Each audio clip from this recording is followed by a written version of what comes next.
Good day to one and all. I am A. Monica, Assistant Professor of English, SRM Institute of Science and Technology, College of Science and Humanities. We are going to see a video about eco-critical reading. Eco-criticism. What is eco-criticism? Eco-criticism is a study of relationship between literature and physical environment said by Cyril Glotfelte. Relating to or involving to analyze how the natural world is portrayed in literature, typically in relation to modern environmental concerns. Who is the father of eco-criticism? William Brookett, who is the one who coined the term eco-criticism in the year 1978. He defines as the application of ecology and ecological concepts of the study of literature. For example, I just mentioned few works here. Wordsworth's poem, I Wandered Lonely as a Cloud, where it talks about nature. It talks about the flower daffodils.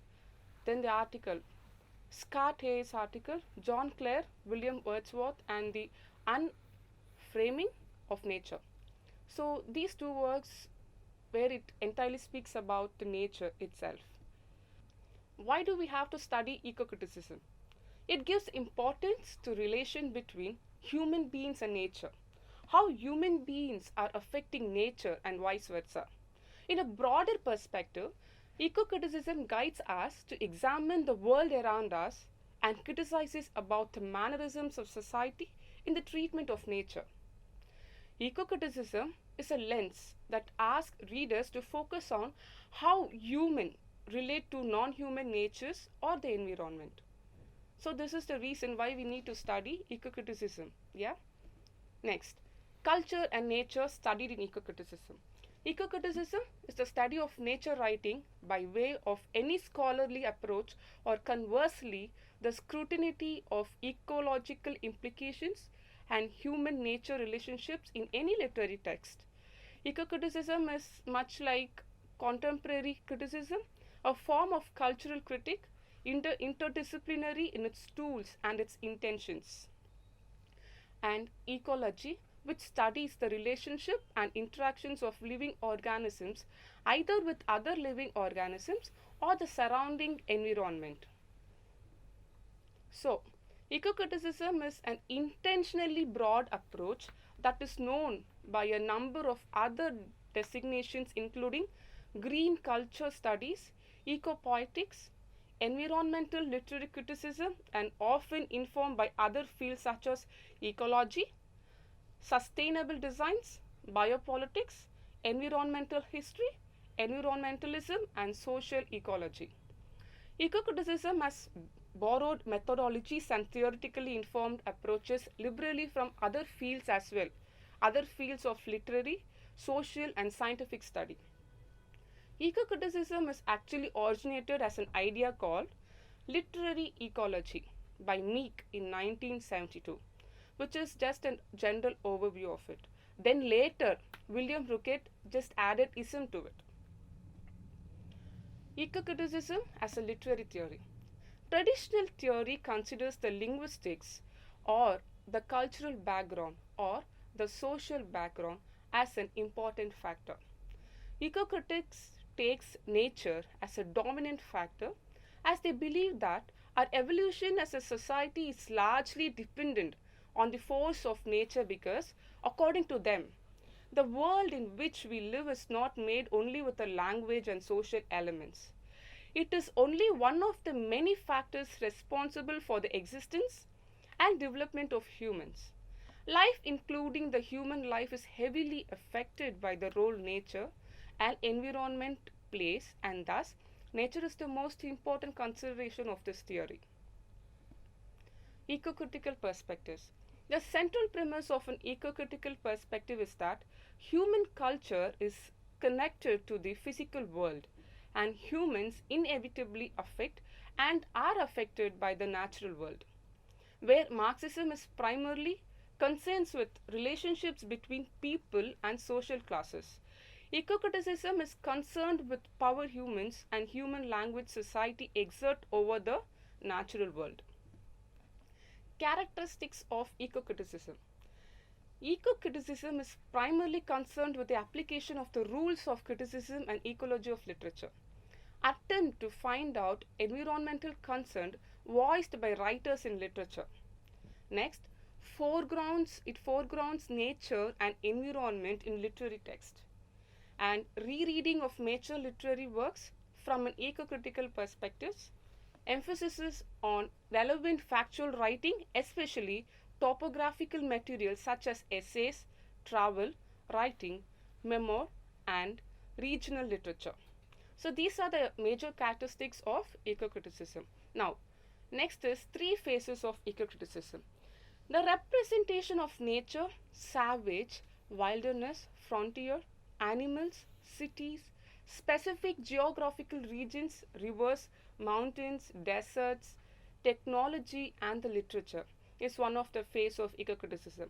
The other phase is the reflected genre of nature writing, a tradition of nature, oriented non-fiction in England and further in America, identifying fiction in poetry writers where works manifest ecological awareness, environmental conditions of authority life, the influence of the place on the imagination where an author grew up and traveled and wrote for understanding his or her works.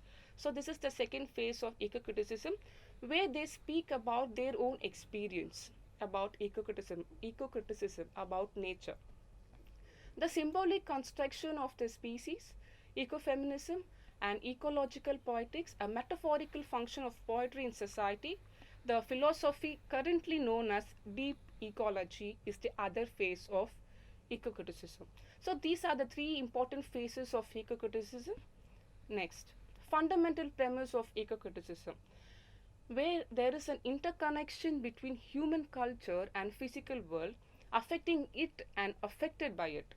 Negotiation between the human and non-human world, expanding the notion of the world from society to the entire ecosphere. These are the fundamental premise of eco-criticism. Then, developments in eco-criticism. What are the developments that we saw in these many years in eco-criticism? In 1992, eco-criticism is emerged as a critical school only because of new association for the study of literature and the environment. In 1993, a new journal called ISLF, Interdisciplinary Studies in Literature and Environmental, were established. In 1993, again, ecological literary study emerged as a recognizable critical school. In 1996, Glotfelte, along with Harold Frum, promulgated an awareness of eco-criticism by producing an anthology of eco-criticism essays entitled The Eco-Criticism Reader, Landmarks in Literary Ecology in 1996. It's a collection of different eco-critical essays which were published in books and journals from the 1970s. Literary bearing of eco-criticism. Eco-criticism as a methodological approach has taken its literary bearings from the British Romanticism of the early 19th century. Literary bearing of eco-criticism. Eco-criticism as a methodological approach has taken its literary bearings from the British Romanticism of the early 19th century. Three major 19th century American writers were Ralph Waldo Emerson, Margaret Fuller, and Henry David Thoreau, whose work celebrates about nature, the life force, and wilderness. The future of eco-criticism. In future, eco-critical scholarship or eco-criticism will become more interdisciplinary, multicultural, international, and multi-ethnic movement. So, eco-criticism is against old establishment definition of nature. Therefore, eco-criticism puts forth the idea that man is not master of nature. Eco-critical criticism points out the importance of rereading major literary texts in order to subvert out anthropocentric view of the world. They also put emphasis on the relationship among man, culture, and nature. Eco-critics also discuss the relationship by using the concepts and terms of philosophy and biology. By doing so, they create an ecological consciousness and compose an ecological ethics. To conclude, eco-critics encourage others to think seriously about the relationship of humans to nature, about the ethical and aesthetics dilemmas posed by the environmental crisis, and about how language and literature transmit values with profound ecological implications. Yeah, so I think the video is useful to each and every one of you. Thank you.